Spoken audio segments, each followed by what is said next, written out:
Nosotros, Víctor Álvarez González, director de estrategia de la firma de asesoramiento independiente Next Step Finance. Bienvenido, Víctor. Bien hallado, muchas gracias. Bueno, fiesta, decíamos antes, ¿no? ¿Qué hace el inversor en este entorno? Entonces, para arriba, superamos ya los 30 máximos históricos, superamos los 5.500, no parece que haya freno, pero tenemos elecciones de Le Pen el domingo en Francia, tenemos que si Biden, que si no Biden, tenemos elecciones 5 de noviembre estadounidenses. ¿Hay piedrecillas o el mercado va a lo suyo? Bueno, primero hay que poner las cosas en su contexto. La gente, me llama la atención lo poco que muchos analistas miran la historia, ¿no? Porque, por ejemplo, cuando hablan de la inflación del 3% como si fuera el fin del mundo. ¿Tú sabes a qué precio? O sea, las primeras letras del Tesoro las creó el Banco de Inglaterra, cuando antes de la Primera Guerra Mundial la gente llegaba con sus billetes asustada y decía, quiero mi oro, porque ponía que esto era intercambiable por oro, que podías llegar con tu billete y que te dieran su importe en oro. Como no tenían dinero los bancos, ni el Banco de Inglaterra para dar todo ese oro, crearon unas letras, lo que ya conocemos como letras del Tesoro, que era como, no se preocupe, tiene esto que vale lo mismo, ¿no? Y responde el gobierno, responde el Estado, responde la economía inglesa. ¿Por qué digo esto? Pues porque es mucho más normal que el 3% sea una inflación históricamente normal que el 1 y pico por ciento de antes de la pandemia. Dicho esto, y era solo un ejemplo, volviendo a tu pregunta, realmente tener 30 máximos históricos es simplemente confirmar que estamos en una tendencia alcista.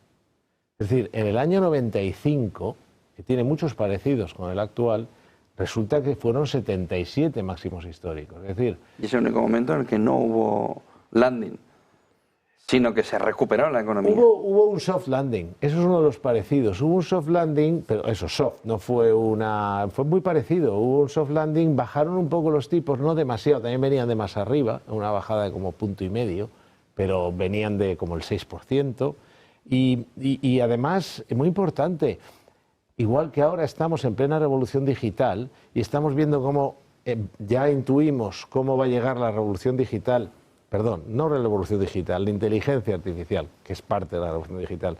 Estamos viendo cómo van a llegar algoritmos y robots a las empresas y a los particulares. En las empresas de servicios serán algoritmos, en las empresas industriales serán robots, en los particulares serán robots. Es muy parecido a cuando llegaron los ordenadores personales. O sea, estamos en una época, ahora ves cómo se hace famoso, en aquella época 95, 97, recuerdo más o menos, está empezando, pero ya tenía, digamos, conciencia de las cosas. Y yo veía cómo se hacía muy famoso Bill Gates y Steve Jobs, ya empezaba a hablarse mucho de él y todo aquello. Y entonces hay un paralelismo bastante claro, porque ahora pues el que firma autógrafos es el fundador de Nvidia, que le andan pidiendo autógrafos en los sitios, y Elon Musk. Con esto, ¿qué quiero decir? Que ha habido situaciones parecidas, que la tendencia es tu amiga y que la tendencia, mientras los precios no sean alocados y las empresas que suben sus beneficios por acción o sus ingresos, pues también aumentan de la misma manera, es una tendencia amiga que hay que aprovechar, que evidentemente en algún momento generará una corrección. Si es una corrección pequeña, será sana porque limpiará un poco el mercado y servirá para que entre quien se ha quedado fuera, que son muchos, y si no, bueno, pues esperemos que sea, no sabemos qué va a pasar exactamente en el futuro, pero si no, tenemos una forma muy fácil de cubrirnos, que es tener una cartera de ETFs que acompañe a la cartera de fondos. Si yo tengo una cartera de fondos de inversión, no puedo venderlo todo o ponerme corto o cubrirme en definitiva en unas horas, pero con una cartera de ETFs sí, porque son fondos de inversión, pero son fondos de inversión que se venden en minutos. Por tanto, tienes, por resumir, la tendencia es tu amiga, nada de lo que está pasando es extraordinario, no hay una burbuja en los precios porque las 7 magníficas son también las 7 magníficas en beneficios y por supuesto, siempre hay que tener el seguro que supone tener una cartera de ETFs. ¿Te preocupa la parte geopolítica, es decir, en el sentido elecciones, Reino Unido hoy, Francia el domingo, Estados Unidos el 5 de noviembre y el entorno de la guerra de Ucrania? El último sí. El último sin duda. La guerra de Ucrania es la típica situación que en cualquier momento puede pasar de estar encapsulada. Poquito a poco ya va a ir alguien, no sé, entrenadores, asesores Casi empezó en Vietnam.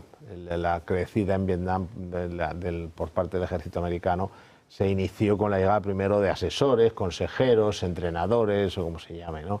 Pero bueno, los misiles que ahora ya pueden llegar más lejos, y no estoy juzgando políticamente, solo digo que viendo los hechos ves cómo aquello se va calentando. Dicho esto, de momento sigue encapsulado, se pelea ahí, y aunque la pelea es entre Occidente y Rusia, digamos más que Occidente y Rusia, la OTAN y Rusia, se lucha en Ucrania, por decirlo de alguna manera, ¿no? Entonces, bueno, me preocupa, pero no es algo que me haría recomendar vender. Lo de Francia sí nos preocupó y recomendamos vender. Es decir, nosotros teníamos una posición bastante considerable en Europa, en el Eurostoxx. Recomendábamos a nuestros clientes, cuando vimos a Macron que cogía la pistola y se pegaba un tiro en el pie, que es como dispararle al Eurostoxx, pues entonces dijimos, bueno, este hombre está loco, pero nosotros no. Entonces sí dijimos a la gente que redujera considerablemente esa posición europea, a la espera de en qué acaba esta película.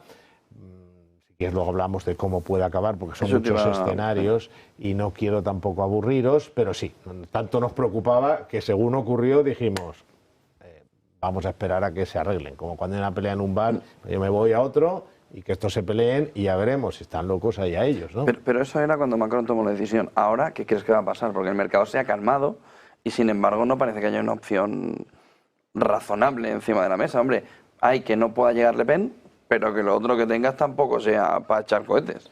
Sí, lo que pasa es que hay que diferenciar la cuestión política de la económica. El mercado, ¿qué tiene miedo? El mercado no le preocupa si la inmigración, si esto, si el islamismo, eso les da igual. El mercado es el mercado y no hay por qué pretender otra cosa. El mercado lo que preocupa es que en marzo se restablecieron unos objetivos de control de déficit y de deuda en la Unión Europea, que luego ya veremos hasta qué punto, pero se establecieron. Y bueno, hasta cierto punto son serios, dentro de lo que puede ser seria la Unión Europea, políticamente hablando. Entonces establecieron de nuevo unos objetivos de déficit y de deuda. ¿Qué pasa si ahora los franceses dicen no, no los voy a hacer? Pues claro, si un país europeo del sur dice no, no lo voy a cumplir, ¿qué pasa? Que tiene un problema. Pero si Francia o Alemania sistémicos dicen que no van a cumplir, es la Unión Europea la que tiene un problema. Entonces, claro, la gente dice, este señor, Bardella, pues podría salir por ahí. No te quiero decir la extrema izquierda, mucho más. Con lo cual, ese es el temor de los mercados. Pero ¿qué pasa?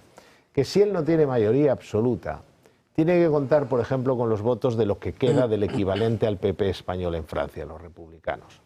¿Qué pasa? Que esos no quieren líos ni con el euro, ni con la deuda, ni nada por el estilo, ni sus votantes, ni ellos. Ni la mayoría de los votantes de la agrupación nacional. Y hay que conocer Francia. La mayoría de los votantes de la agrupación nacional son empresarios, autónomos, bueno, y por supuesto muchos obreros, pero dentro hay también mucha gente autónoma, muchos pequeños empresarios. ¿Qué ganas tienen ellos de que la deuda, el valor de la deuda francesa se desplome, etcétera? Entonces, resumiendo, hay un escenario menos malo, que es aquel en el que, bueno, no entro en política, pero el menos malo para los mercados es que no gobierne el Frente Nacional. No sé si es el mejor para Francia, pero es el mejor para los mercados. Segundo, que gobierne, pero no tenga mayoría absoluta. En ese caso es un modelo más Meloni, en el cual está como en coalición con partidos que son un poquito más europeístas. En otras palabras, podemos tener un escenario, y esto es la mejor forma de explicarlo, podemos tener un escenario Meloni o podemos tener un escenario Margaret Thatcher. Si tenemos un escenario Meloni, tenemos una persona que ha sido muy realista, está implementando su agenda política en temas que no afectan a los mercados y a la economía, pero está siendo muy respetuosa con la parte económica. Por lo tanto, no ha pasado nada con los bonos ni con la bolsa italiana. Está el escenario Margaret Thatcher, que llegue este señor y diga, aquí os vais a enterar, ni voy a pagar, ni quiero cumplir estos escenarios, etcétera, etcétera. Por lo tanto, sí hay un escenario mejor y es el Meloni, por decirlo de alguna manera.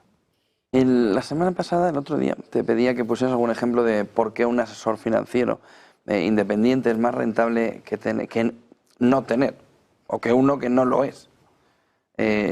Y ahí casi habría que abrir otro debate, ¿no? Si no tener o tener uno o no tener uno que sea independiente.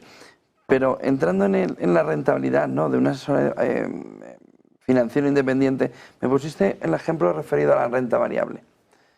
¿Me puedes poner un ejemplo referido a la renta fija? Por supuesto, es que eso afecta a todo. Vamos, para empezar, por responder a tu comentario, tener un asesor que no sea independiente es como tener un médico que es dueño de la farmacia. Y en la farmacia, si tienen de todo, no hay problema. Pero si resulta que en la farmacia solo tienen unas cuantas marcas que son las que les deja mejor comisión, pues tú, el paciente, tienes un problema. Porque te puede recomendar aspirina, tú tener una úlcera, cuando lo que te tenían que recomendar es Gelocatil. Pero como lo que vende es aspirina. Con lo cual, el hecho de que tu médico financiero, que es tu asesor financiero, no sea independiente, representa un conflicto de interés muy serio. Pero la independencia no es solo una cuestión ética y estética, es una cuestión de rentabilidad. Te he puesto ya un ejemplo, en cierto modo, del otro día creo efectivamente que hablamos de algunos ejemplos de renta variable, pero vamos, es muy fácil recordar ejemplos. Vamos, ejemplo de renta fija cercano, tenemos uno cercanísimo, 2022. Había que ser, o sea, todo el mundo veía que iba a subir ya, llegado a un punto hasta el BCE y la Fed se dieron cuenta que subía la inflación y que iban a subir mucho los tipos de interés. Cualquier profesional, cualquiera, mínimamente, con mínima experiencia, sabe que si suben los tipos de interés, baja el precio de los bonos. Si hay inflación, baja el precio de los bonos. Lo que ha pasado en 2022, que se han desplomado el precio de los bonos. Por lo tanto, el precio de los fondos de renta fija. Pero ¿qué pasa? Si un asesor no es independiente, ¿de qué vive? Vive de las comisiones que le pagan los productos de las entidades financieras en general. Entonces, ¿qué ocurre? Que si él le dice al cliente, yo te digo a ti, vende todos tus fondos de renta fija, que es lo que hay que hacer, ¿dónde va ese dinero? ¿A liquidez, a monetarios o a letras del tesoro? La liquidez no deja comisión. Las letras del tesoro muy poquita, y es solo una vez mientras las compras, y en el caso de los monetarios es muy baja. Es decir, que tú pasas de que tus clientes tengan fondos de renta fija que dejan una comisión del 1 y pico %, a fondos monetarios que tienen una comisión del 0,30 o del 0,20,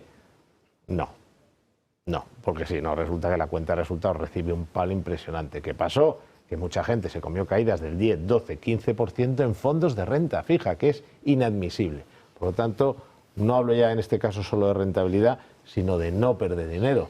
Pero si hablamos de renta fija, en España había, nosotros los estuvimos recomendando, fondos que apostaban contra el valor de los bonos, no ni siquiera ETFs, que por supuesto, fondos de inversión clásicos, que lo que hacían es decir, nos ponemos cortos de bonos. ¿Qué es lo que había que hacer? Es decir, cuando te viene un subidón de tipos de interés como ese, que destroza el valor de los bonos, lo que tienes que hacer es o quitarte de en medio o apostar contra los bonos. Quitarse de en medio significaba para las entidades menos comisiones, para los asesores no independientes. El independiente le da igual porque no vive de eso. Y en su defecto tenían que buscar, que se habría sido lo ideal, un producto que ganara con la caída de los bonos, pero no lo tenían en la casa. No estaba en muchas plataformas, muchos no lo tenían, con lo cual tampoco tenían esa opción. En definitiva, se perdió mucho dinero por la falta de la independencia, mucho dinero, todavía no se han recuperado, muchos fondos de renta fija de aquella caída, y dejó de ganarse con la caída de los bonos precisamente por esa falta de independencia. Pues muchísimas gracias por toda esa fotografía. Víctor Álvaro González, director de estrategia de la firma de asesoramiento independiente Next Step Finance. Buen día y buen negocio. Igualmente.